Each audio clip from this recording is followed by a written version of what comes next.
दोस्तों, exam target परिवार में आप सभी का स्वागत है। हम लोग जो है फ्लूइड मैकेनिक्स पढ़ रहे हैं। पिछले लेक्चर में हमने हाइड्रोस्टैटिक फोर्सेस की बात की, सेंटर ऑफ प्रेशर की बात की, उससे रिलेटेड हमने न्यूमेरिकल्स की बात की। अब हम आज बात करेंगे कि अगर कोई सिलेंडर है, उसमें लिक्विड भरा है, सिलेंडर में अगर कोई लिक्विड भरा है और उसे एक्सीलरेशन से अगर आगे की तरफ खींचा जा रहा है या फिर वर्टिकल की तरफ खींचा जा रहा है या किसी इंक्लाइंड प्लेन पर खींचा जा रहा है, तो जो एंगल ऑफ इंक्लिनेशन होगा, उसके जो मतलब लिक्विड सरफेस का जो इंक्लिनेशन होगा एंगल का, वो कितना होगा, मतलब नेट एक्सीलरेशन आपका कितना आएगा, और जो है द्रव की सतह पर क्या जो है प्रभाव पड़ेगा, और जो है प्रेशर, टोटल प्रेशर पर क्या प्रभाव पड़ेगा। ठीक है, इन चीजों की हम बात करते हैं। तो सबसे पहले अगर हम बात करते हैं कि अगर कोई सिलेंडर है, ठीक है, कोई सिलेंडर है और उसे एक्सीलरेशन से हॉरिजॉन्टल डायरेक्शन में खींचा जा रहा है, तो अगर इसका फ्री सरफेस पहले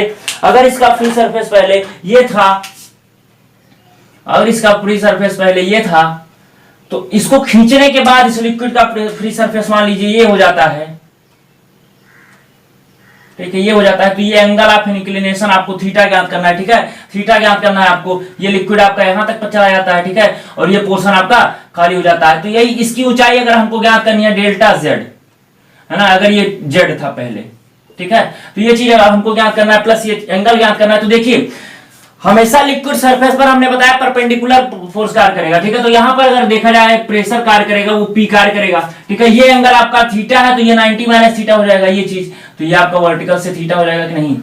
अगर ये थीटा है, ये 90 माइनस थीटा है, तो थीटा हो जाएगा थीटा। ठीक है, तो ये हो जाएगा आपका, ये हो जाएगा पी कॉस थीटा, और इधर का कंपोनेंट हो जाएगा पी साइन थीटा। इतना चीज समझ में आया? इतना चीज समझ में आया? अब देखिए, ए डायरेक्शन में फोर्स लग रहा है आपका, तो देखिए वहां पर आपका एक फोर्स और लगेगा ma के बराबर। आपने पढ़ा होगा जब एक्सीलरेशन से कोई वस्तु खींची जाती है तो उस पर जो है फोर्स कितना कार्य करता है, F बराबर ma। ठीक है, न्यूटन का सेकंड लॉ। ठीक, तो वहां से आप देखिए, तो सिग्मा अगर हम Fx बराबर 0 करते हैं, तो क्या मिलता है?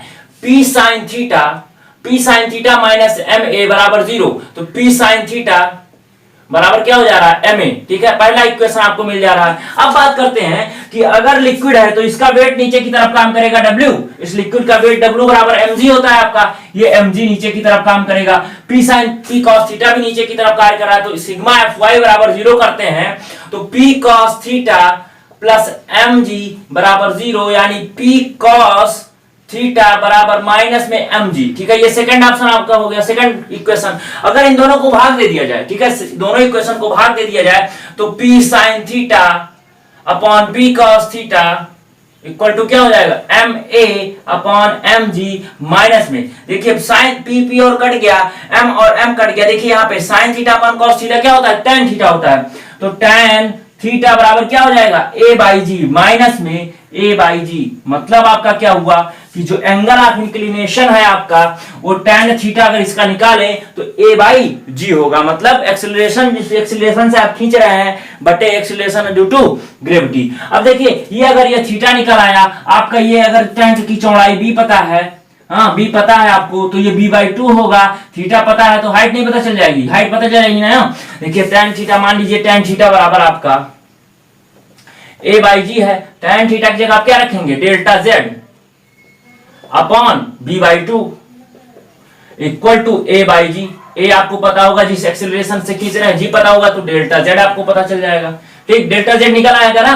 तो समझ में आया ये कैसे हो रहा है? अब बताइए, इस सरफेस पर अगर आपको टोटल प्रेशर निकालना हो तो कैसे निकालेंगे? इस सरफेस पर आपका हो जाएगा क्या, आपको पता है टोटल प्रेशर होता है रो जी AH बार, होता है कि नहीं होता है? अब आपका रो और जी, आपका एरिया इस सरफेस का क्या हो जाएगा? अगर इसकी लंबाई देखा जाए, देखिए del plus Z plus del Z हो जाएगा, और लेंथ मान लीजिए L है। ठीक है, तो ये हो जाएगा आपका एरिया। एरिया हो गया आपका। एरिया इस सरफेस की हम बात कर रहे हैं, इस सरफेस की बात कर रहे हैं, तो एरिया हो गया। और H बार आपका क्या हो जाएगा? Delta Z plus Z by 2।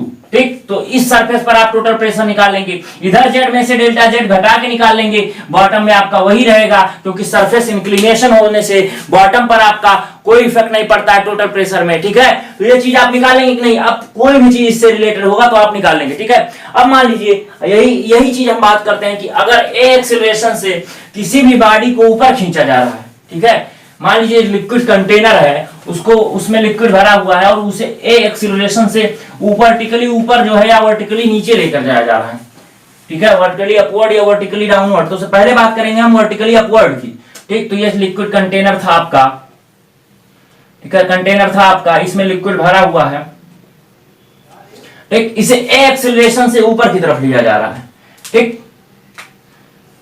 A acceleration से ऊपर की तरफ ले जाया जा रहा है, ठीक है। तो अब इसमें आपको क्या ज्ञात करना है, अब आपको ज्ञात करना है कि इसमें जो है आपका नेट एक्सीलरेशन कितना आएगा। नेट अगर ये ऊपर की तरफ जा रहा है, ठीक है, एम ए ऊपर की तरफ जा, ये ए एक्सीलरेशन से ऊपर की तरफ जा रहा है, तो नीचे की तरफ क्या कार्य करेगा, एम जी, ठीक है, एम जी तो कार्य करेगा प्लस, प्लस आपका क्या कार्य करेगा, प्लस जो इसमें जो इसके कारण एक सूडो फोर्स कार्य करता है। सूडो फोर्स क्या होता है कि अगर आप ऊपर की तरफ ले जा रहे हैं तो उसके जो है विपरीत डायरेक्शन में एफ बराबर एम ए के बराबर क्या लग जाएगा, फोर्स लग जाएगा, क्या लग जाएगा, एम ए के बराबर फोर्स लग जाएगा। और इस फोर्स के कारण क्या हो जाएगा, तो जो रिजल्टेंट फोर्स इधर कार्य करेगा, रिजल्टेंट फोर्स आपका कार्य करेगा, है ना। इसी जो है मेथड से आप क्या निकालते हैं, लिफ्ट में निकालते हैं कि एक्सीलरेशन कितना हो जाता है, वेट कितना हो जाता है, हर चीज। तो देखिए मान लीजिए ए एक्सीलरेशन से ऊपर जा रहा है, आपका एमजी नीचे कार्य कर रहा है, ठीक है, और इसके रिएक्शन जो है, इनका रिएक्शन फोर्स एमए वो भी नीचे की तरफ कार्य कर रहा है, ठीक है। तो अगर रिजल्टेंट की बात करें तो क्या हो जाएगा, एम जी प्लस एम ए,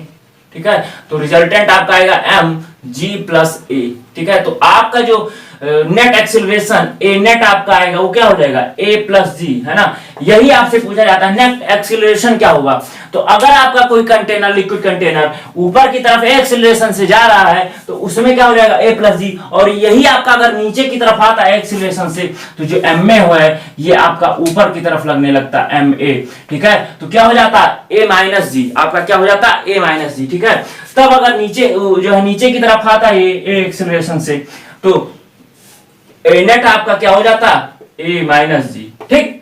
ये दोनों चीजें आप कंडीशन नोट कर लीजिए। अब देखिए अब आपका ए पता चल गया, ठीक है, ए पता चल गया तो आपको यहां पे निकालना है टोटल क्या, टोटल अगर प्रेशर निकालना है तो क्या total pressure, rho g a h bar, यहाँ पे जी ना लिख करके रो ए नेट लिख दीजिए बस, रो ए नेट ए एच बार, ठीक है। जी के जगह पर एक्सीलरेशन ड्यू टू ग्रेविटी था, वहां पे ए नेट लिख दीजिए और ए नेट में ये चीज अप्लाई कर देंगे तो आपका आ जाएगा, ठीक। अब अगर बात करें इंक्लाइन प्लेन पर, लिफ्ट वाला भी आप इसी कॉन्सेप्ट से सॉल्व करेंगे, हो जाएगा क्वेश्चन, ठीक।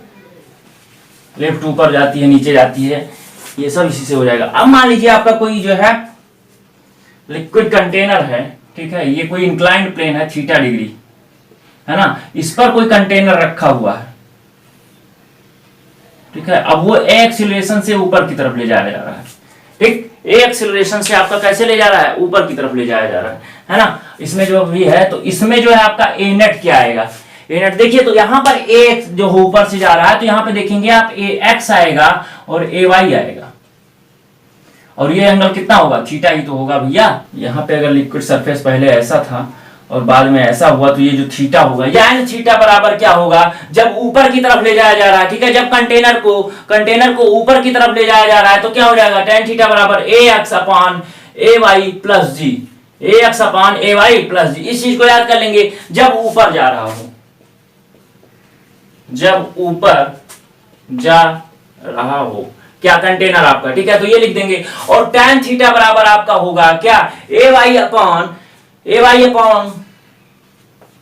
जी माइनस ए वाई, ठीक है, ए वाई अपॉन जी माइनस ए वाई आपका कब हो जाएगा, जब आपका नीचे की तरफ आ रहा हो, जब नीचे की तरफ आ रहा हो, ठीक है। इसको नोट कर लीजिए आप लोग, इसका स्क्रीनशॉट ले लीजिए, फिर हम आगे बढ़ते हैं, ठीक हो गया। अब बात करते हैं हम लोग बायंसी और फ्लोटेशन की, अगला चैप्टर है आपका buoyancy and flotation,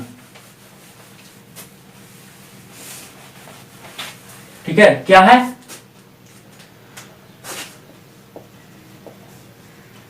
buoyancy and flotation.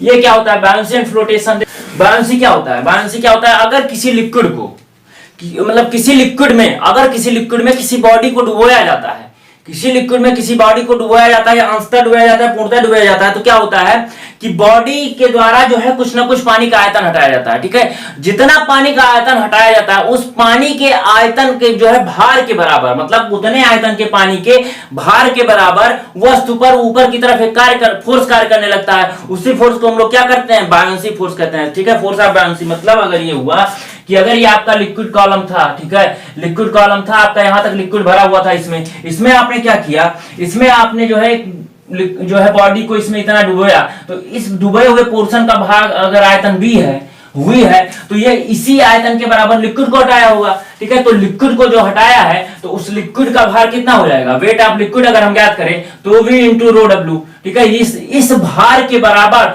ऊपर की तरफ इस बॉडी पर क्या कार्य करता है, फोर्स कार्य करता है, उसी को बायोंसी फोर्स कहते हैं या आप थ्रस्ट कहते हैं। ठीक है, उसी को बायोंसी फोर्स कहते हैं। और सेंटर ऑफ बायोंसी, एक होता है centre of buoyancy. Centre of buoyancy मतलब बॉडी जितना लिक्विड का आयतन हटाती है, मतलब बॉडी जितना लिक्विड का आयतन हटाती है उस लिक्विड का जो सेंटर ऑफ ग्रेविटी होगा, बॉडी द्वारा हटाए गए लिक्विड के सेंटर ऑफ ग्रेविटी को, ठीक है, बॉडी द्वारा हटाए गए लिक्विड के सेंटर ऑफ ग्रेविटी को सेंटर ऑफ बायोंसी कहते हैं। समझ में आया कि नहीं आया? दो चीज है आपका, अगर कोई बॉडी किसी लिक्विड में डुबोई जाती है तो इस लिक्विड का जितना आयतन हटता है वो लिक्विड के वेट के बराबर इस बॉडी पर ऊपर की तरफ फोर्स कार्य करने लगता है, उसी को हम force of buoyancy of thrust कहते हैं। और इस बॉडी द्वारा हटाए गए लिक्विड के आयतन के सेंटर ऑफ ग्रेविटी को हम क्या कहते हैं, सेंटर ऑफ बायोंसी कहते हैं। दो चीज आपको समझ में आया? अब हम इससे एक न्यूमेरिकल करते हैं। ठीक है, आपको समझ में आएगा, सेंटर ऑफ जो है बायोंसी से रिलेटेड एक न्यूमेरिकल करते हैं, आपको समझ में आएगा। और देखिए फोर्स ऑफ बायोंसी फोर्स कार्य क्यों करता है,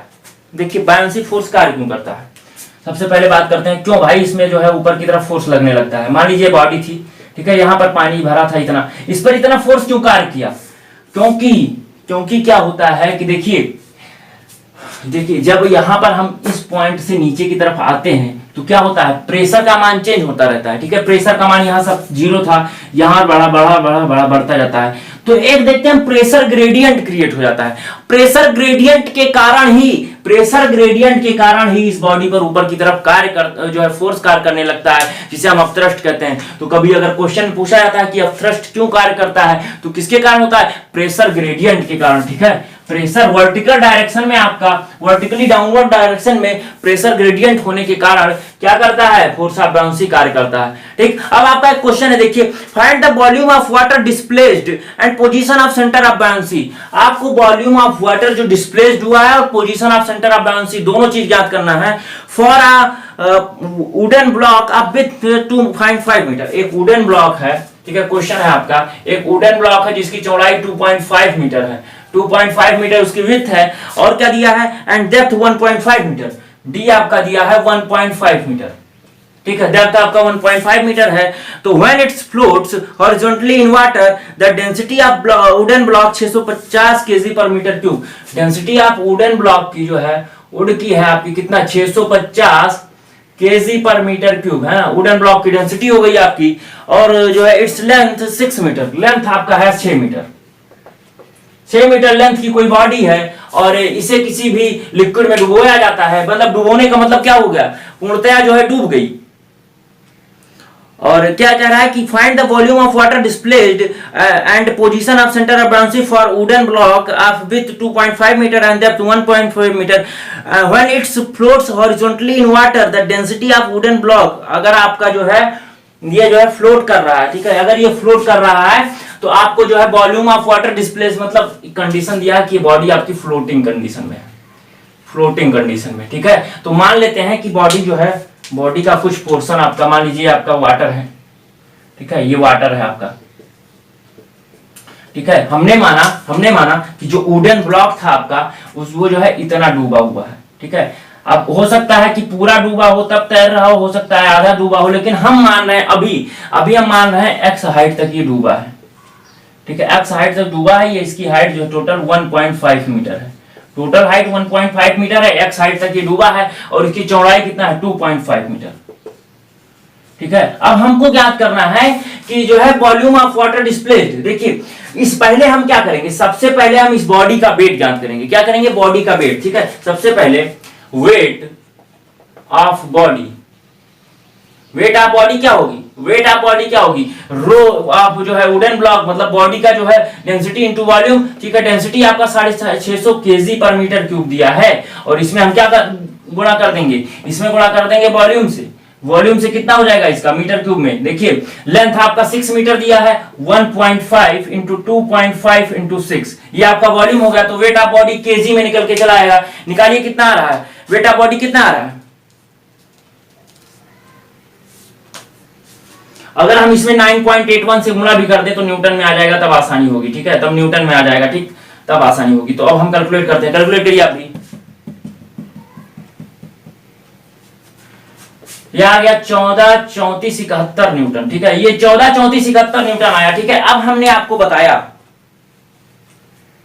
अगर कोई बॉडी, देखिए कोई बॉडी अगर तैर रही है तो ये तभी तैरती है जब इस पर लगने वाला थ्रस्ट, इस पर लगने वाला बायोंसी फोर्स इस बॉडी के वेट के बराबर हो जाए, मतलब इक्विलिब्रियम कंडीशन आ जाए, तभी तो ये फ्लोट करेगी। तो इसका मतलब ये हुआ कि जो बॉडी का वेट है, जो बॉडी का वेट है वो इसके द्वारा हटाए गए लिक्विड के आयतन के भार के बराबर होगा, ठीक है। जो लिक्विड का आयतन हटाया गया है उसके भार के बराबर बॉडी का वेट है, तभी तो फ्लोट कर रहा है। कंडीशन हमको फ्लोटिंग का इसीलिए तो दिया है। अब हम जो आयतन बॉडी ने हटाया उसका आयतन ज्ञात करते हैं, मतलब उसका भार ज्ञात करते हैं, ठीक है। तो wait of water displaced by body, ठीक है, बॉडी के द्वारा कितना जो है वेट ऑफ वाटर जो है डिस्प्लेस किया गया, तो क्या हो जाएगा, rho of water into volume of water displaced, ठीक है, वॉल्यूम ऑफ वाटर डिस्प्ले। तो rho of water 9810 newton per metre cube में लिखेंगे अगर तो, और वॉल्यूम क्या हो जाएगा 2.5 इंटू 6 इंटू एक्स, होगा कि नहीं, 2.5 इंटू 6 इंटू एक्स हाइट तक जो है हटा रहा है, ठीक। तो अगर हम वेट ऑफ वाटर, देखिए वेट ऑफ बॉडी आर्किमिडीज सिद्धांत के आधार पर weight of body equal to weight of water displaced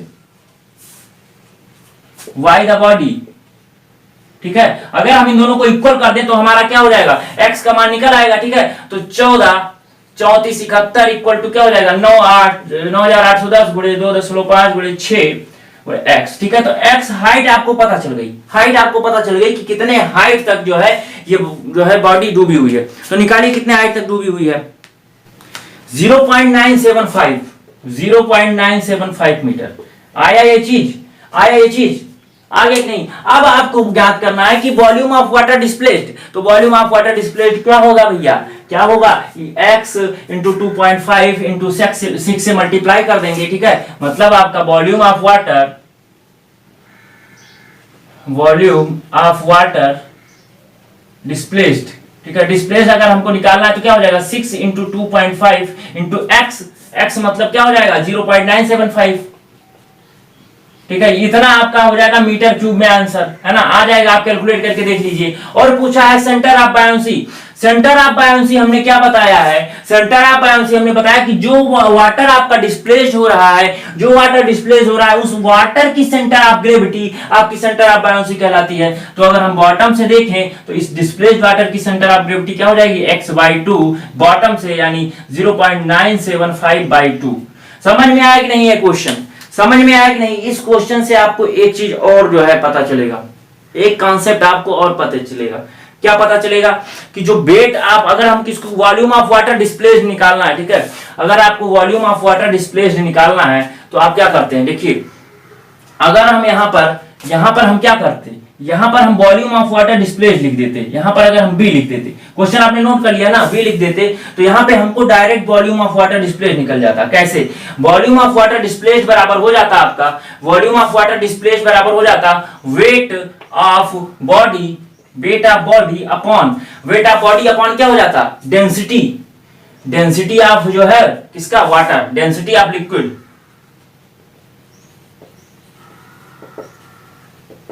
ठीक है। ये कॉन्सेप्ट आया कि नहीं। अगर हमको वॉल्यूम जो है डिस्प्लेस्ड वॉल्यूम निकालना है, डिस्प्लेस्ड वाटर का वॉल्यूम निकालना है, तो हमको डायरेक्ट कॉन्सेप्ट क्या पता चला, wait of body upon density of liquid, ठीक है। Wait of body upon density, weight density, density मतलब वेट डेंसिटी, क्योंकि वेट की बात हो रही है, ठीक है, तो वेट डेंसिटी आपका, ठीक, समझ में आएगा, ये कॉन्सेप्ट समझ में आएगा कि नहीं। एक क्वेश्चन इससे रिलेटेड और करेंगे हम लोग, ठीक है, एक क्वेश्चन इससे रिलेटेड और करेंगे जिससे कॉन्सेप्ट और क्लियर होगा।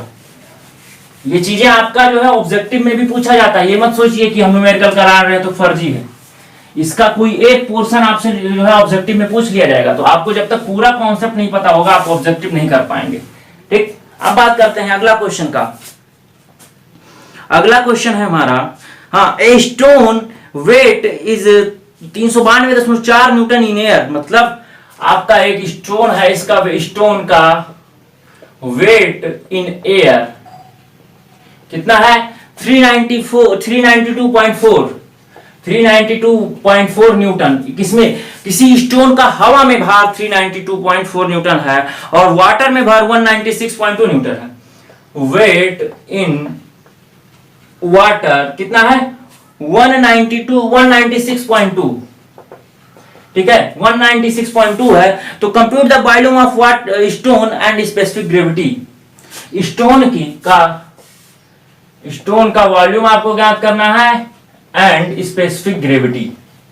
ठीक है, चलिए देखते हैं कैसे निकलेगा ये। आप बताइए कि जैसे कोई लिक्विड है, ठीक है, कोई बॉडी है, आपकी बॉडी का हवा में वेट, मतलब नॉर्मली आप जाके तराजू पर रख के उसका वेट कर लीजिए, वो आपके बॉडी का ओरिजिनल वेट आया। ठीक है, ओरिजिनल वेट आया, लेकिन जब आप उसे पानी में डुबोते हैं तो अपथ्रस्ट के कारण उसका वेट कम आता है। और कितना कम आता है? जितना उस पर जो है अपथ्रस्ट कार्य करता है, मतलब उस बॉडी द्वारा हटाए गए पानी के आयतन के भार के बराबर इस जो है वेट का क्या हो जाता है? इसके वेट में लॉस हो जाता है। ठीक है, तो वेट लॉस इन लिक्विड, अगर हम देखा जाए वेट लॉस इन लिक्विड की बात करें तो wait of water displaced by body.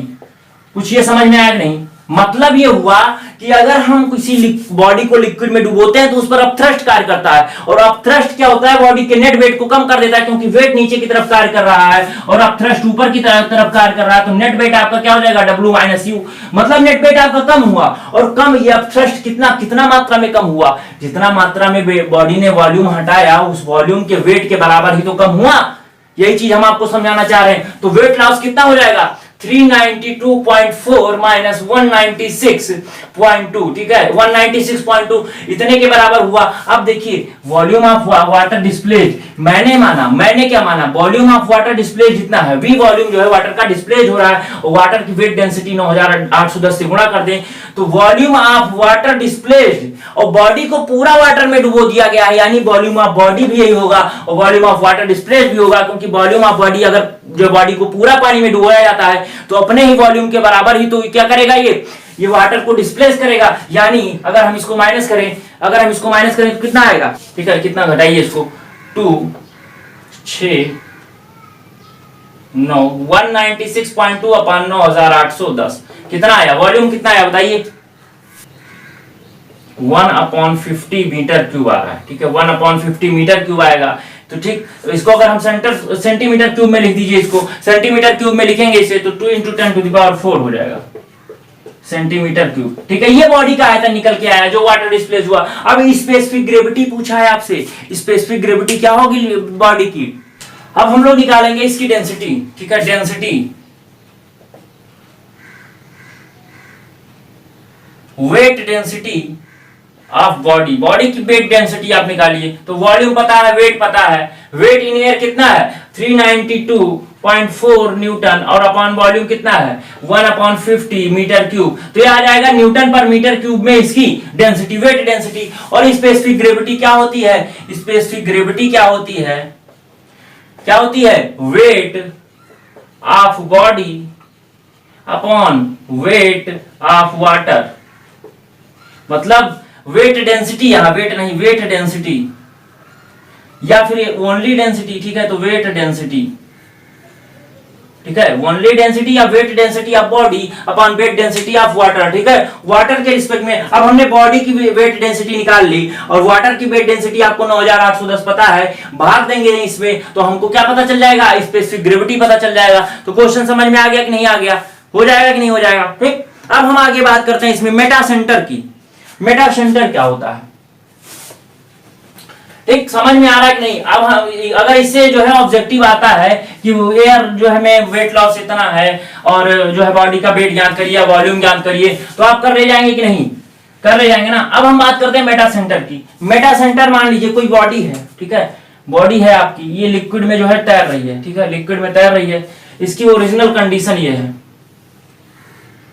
ठीक है, ओरिजिनल कंडीशन ये आपका जी है, ये बी है। देखिए सेंटर ऑफ बायोंसी, देखिए बायोंसी के टर्म में अगर बॉडी फ्लोटेशन में है, फ्लोटेशन में है, ठीक है, मतलब आपका अगर जी का मतलब बी आपका होगा, बी जो है बी जी से नीचे होगा, ठीक है, मतलब centre of buoyancy centre of gravity से नीचे होगा तो स्टेबल अवस्था में क्या करेगा, फ्लोट करेगा, ठीक है। और बी बराबर जी मतलब दोनों एक ही पॉइंट पर होंगे तो न्यूट्रल होगा आपका, ठीक है। और अगर हम फ्लोटेशन की अभी बात कर रहे हैं, मतलब तैर रहा है ऊपर, अगर डूबो के तैर रहा है उसकी बात अगर नहीं हम कह रहे हैं, ठीक है, अभी ये बॉडी ऊपर तैर रही है उसकी बात कर रहे हैं, ठीक है। और अगर बी आपका जी से ऊपर चला जाता है, इसका मतलब क्या हो गया, अनस्टेबल, ठीक है, अनस्टेबल। ठीक, अब हम मेटा सेंटर की बात करेंगे कि मेटा सेंटर में क्या होता है, मेटा सेंटर की कंडीशन में, ठीक है। ये बॉडी का देखिए, ये बॉडी का एक्सिस हो गया, इसी एक्सिस पे आपका क्या है, बी और जी जो है स्टेबल है, ठीक है, बी और जी आपका स्थित है इसी एक्सिस पर। अब हम बात करते हैं कि अगर बॉडी जब आपकी तैरती है तो ऑक्सीलेट करती है इस वर्टिकल एक्सिस के अबाउट, ठीक है। तो मान लीजिए ऑक्सीलेशन के बाद बॉडी का ये आ गया पोजीशन,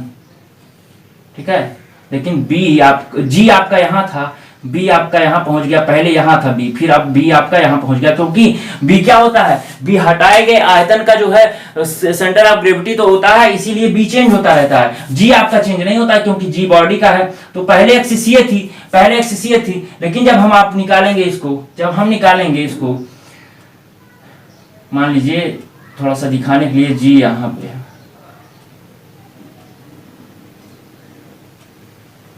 बी आपका यहां पहुंच गया, ठीक है, तो मान लीजिए ये यहाँ पे कट कर रहा है यहाँ पे, ठीक है, जी आपका यहाँ पे है, ठीक है। अब ये वर्टिकल एक्सिस यहाँ पे कट कर रही है, ठीक है, बी आपका यहाँ पहुंच गया, पहले बी यहाँ था। अब यहाँ पर जो कट कर रहा है इसी को मेटा सेंटर कहते हैं। मेटा सेंटर का मतलब ये हुआ कि अगर कोई भी बॉडी पानी में तैरते हुए ऑक्सीलेट कर रही है अपने वर्टिकल एक्सिस के अबाउट, तो जो उसका वर्टिकल एक्सिस के अबाउट जिस बिंदु के अबाउट, मतलब आप कह सकते हैं कि कोई ऑक्सीलेटिंग बॉडी तैरते हुए जिस बिंदु के अबाउट ऑक्सीलेट करती है उसी बिंदु को हम मेटा सेंटर कहते हैं, ठीक है। कोई भी तैरती हुई बॉडी, फ्लोटिंग बॉडी जिस बिंदु के अबाउट क्या करती है, ऑक्सीलेट करती है, तो उसी बिंदु को हम क्या कहते हैं, उसी बिंदु को हम क्या कहते हैं, मेटा सेंटर कहते हैं। समझ में आया मेटा सेंटर क्या होता है? मेटा सेंटर क्या होता है कि वह बिंदु जिसके अबाउट कोई भी बॉडी, फ्लोटिंग बॉडी जिसके अबाउट क्या करती है, ऑक्सीलेट करती है, ठीक है। यही चीज आपको मेटा सेंटर में जानना है। अब मेटासेंट्रिक हाइट क्या होती है? Metacentric height, metacentric height, metacentric height क्या होती है, ठीक है। मेटासेंट्रिक हाइट होती है, मान ये देखिए, ये आपका मेटा सेंटर हो गया, ये आपकी सेंटर ऑफ ग्रेविटी हो गई, ये सेंटर ऑफ बायोंसी हो गई, ठीक है। तो मेटासेंट्रिक हाइट आपकी जो होती है, इनके बीच की दूरी जो होती है, इसी को मेटासेंट्रिक हाइट कहते हैं, ठीक है। तो मेटासेंट्रिक हाइट आपका क्या, एम और जी के बीच की दूरी को मेटासेंट्रिक हाइट कहते हैं, ठीक है। अब हम बात करते हैं मेटासेंट्रिक हाइट की। मेटासेंट्रिक हाइट कैसे आप कैलकुलेट करेंगे, ठीक है। तो मेटासेंट्रिक हाइट जो आपका होता है, देखिए एक तो आप क्या कर सकते हैं, बी एम माइनस जो है बी जी, मतलब आपका क्या हुआ कि अगर आपका देखिए मेटासेंट्रिक हाइट आपको कैलकुलेट करना है, मतलब एम और जी के बीच की दूरी कैलकुलेट करना है, तो बी और एम के दूरी में से बी और जी को घटा दीजिए, तो एक तो ये है, एक मेटासेंट्रिक हाइट बराबर आपका होता है कि I upon B cross plus minus B G, ठीक है। तो ये हो गया आपका मेटासेंट्रिक हाइट बराबर I upon B plus minus B G. कहने का मतलब अगर आपकी कोई बॉडी है, ठीक है, अगर कोई बॉडी है, ये लिक्विड में इतना डूबी हुई है, ये आपका लिक्विड था, ये इतना डूबी हुई है, मान लीजिए x हाइट तक डूबी है, इसका अगर h हाइट था बॉडी का और ये b था, ठीक है। और इस बॉडी की जो मोमेंट ऑफ इनर्शिया ये है, मतलब BH3/12 है ना, ये चीज है। अच्छा हमको एक चीज बताइए, BH3 होगा कि HB3 होगा? क्योंकि बॉडी इस एक्सेस के अबाउट जो है ऑक्सीलेट करती है, तो HB3/12 होगा, है ना, HB3/12 होगा। लेकिन एक बात और ध्यान दीजिए, एक बात और ध्यान दीजिए, ये भी नहीं होगा। होगा क्या, इस बॉडी का आप प्लान बनाएंगे, इस बॉडी का आप प्लान बनाएंगे, ठीक है। तो ये आपका बी है, ये डी है, ठीक है। और बॉडी ऑक्सीलेट किसके अबाउट कर रही है, ठीक, तो बॉडी आपका ऑक्सीलेट कर रही है इस एक्सिस के अबाउट, तो यानी क्या हो जाएगा, डी बी क्यूब अपॉन 12 यहाँ पे हो जाएगा आपका मोमेंट ऑफ इनर्शिया, और वी डैश क्या हो जाएगा, इसका आयतन यानी x into B into length जितनी होगी ये आपका वी डैश हो जाएगा, और बीजी क्या हो जाएगा, इसका सेंटर ऑफ बॉयंसी यहाँ पर है और सेंटर ऑफ ग्रेविटी यहाँ पर है, तो इनके बीच की दूरी आपका क्या हो जाएगा, बीजी हो जाएगा। तो अगर आपका मेटासेंट्रिक हाइट अगर देखिए, अब मेटासेंट्रिक हाइट आपका ये कैलकुलेट कर लेंगे कि नहीं, कोई भी क्वेश्चन आएगा आप इसी तरह कैलकुलेट करिएगा, ठीक है। mg बराबर I upon B cross plus minus B G, ठीक है। तो ये आपका मेटासेंट्रिक हाइट आ गया। अब अगर हम बात करें मेटासेंट्रिक हाइट के कंडीशन में कि कैसे होगा मेटासेंट्रिक हाइट आपका, तो आपकी बॉडी स्टेबल होगी अनस्टेबल होगी। देखिए मेटासेंट्रिक हाइट का मान, अगर mg का मान 0 से ज्यादा है तो आपका क्या होगा, बॉडी स्टेबल होगा, और mg का मान अगर 0 के बराबर है तो क्या होगा, न्यूट्रल होगा, ठीक है। और mg का मान लेस देन 0 यानी निगेटिव में है तो क्या होगा, अनस्टेबल, ठीक है। तो ये आपका मेटासेंट्रिक हाइट के बारे में हो गया। यही क्वेश्चन आपसे पूछा जाता है, स्टेबल अनस्टेबल, और बहुत ज्यादा पूछ लेगा तो क्या पूछ लेगा कि बॉडी का जो है मेटासेंट्रिक हाइट ज्ञात करिए, ठीक है। अब एक चीज और होता है टाइम ऑफ ऑक्सीलेशन, ठीक है। टाइम ऑफ ऑक्सीलेशन का मतलब एक बॉडी कितने समय में अपना ऑक्सीलेशन कंप्लीट कर रही है, तो उसे हम टाइम ऑफ ऑक्सीलेशन कहते हैं। उसको निकालने का क्या तरीका होता है, ऑब्जेक्टिव में कभी कभी पूछा गया है तो डायरेक्ट फॉर्मूला लिख लीजिए, T बराबर 2 pi k square upon mg into g, मतलब mg इंटू जी मतलब हो गया centre of gravity, acceleration due to gravity. mg आपका क्या होगा, मेटासेंट्रिक हाइट, k स्क्वायर आपका क्या होगा, ये k होता है आपका रेडियस ऑफ जाइरेशन, मतलब जो बॉडी है आपका उसका जो है परिभ्रमण त्रिज्या, और t के 2 पाई, ठीक है। तो टाइम ऑफ ऑक्सीलेशन आपका पता चला। ये चीजें आपसे ऑब्जेक्टिव में पूछी जाती थी इस चैप्टर से, जितना आपका ऑब्जेक्टिव में पूछा जाता था बायोन्सी ऑफ रोटेशन से हम आपको बता चुके हैं, ठीक है। अगला चैप्टर हमारा शुरू होगा काइनेमेटिक्स, ठीक है, काइनेमेटिक्स ऑफ फ्लो, ठीक है। बहुत इंपॉर्टेंट चैप्टर है काइनेमेटिक्स, तो आप लोग जरूर आइएगा देखने, और थोड़ा शेयर करिए, और सेशन कैसा लगा जरूर बताइए। धन्यवाद।